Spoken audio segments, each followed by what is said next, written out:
Hello everyone, welcome to part 43 of Dr. Wayne Dyer's 101 Ways to Transform Your Life. 43. He has the idea of being in awe of life, of all the things and the wonders and the mysteries it all brings to us. The whole experience, just sit in awe of it, and this will allow you to be more blissful, appreciative, less judgmental.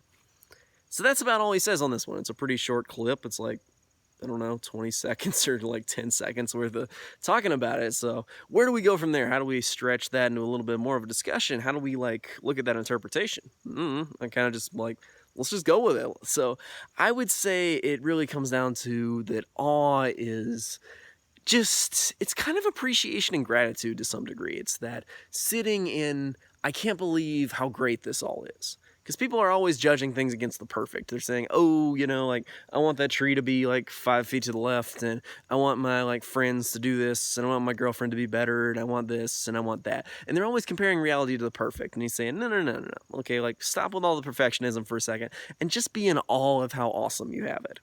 Imagine what it would be like to be in the third world, for example, and you're in the first world instead, like me. I mean, it's just man, life is so good here. I don't have to worry about food. I don't have to worry about this. I don't have to worry about that. I don't have to worry about the government coming after me. I don't have to worry about, getting robbed all the time. I don't have to worry about, a tiger eating me. That kind of stuff. Because I'm in the first world. And it's pretty out there in terms of how awesome that is. So I'd say that's the first kind of part to it, is just that appreciation of all these things.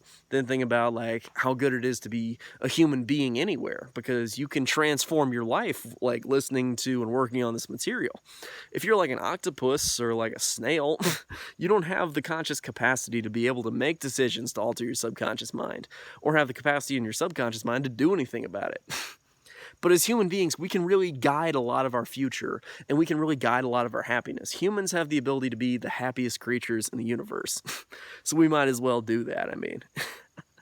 So sitting in awe of those kind of things is just amazing, just to realize how amazing our lives are and what we can really do with them.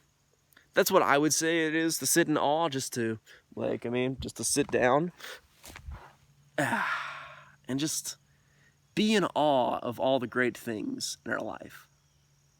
That's about all I got on this topic for part 43. I will see you guys next time with part 44. So, see you then.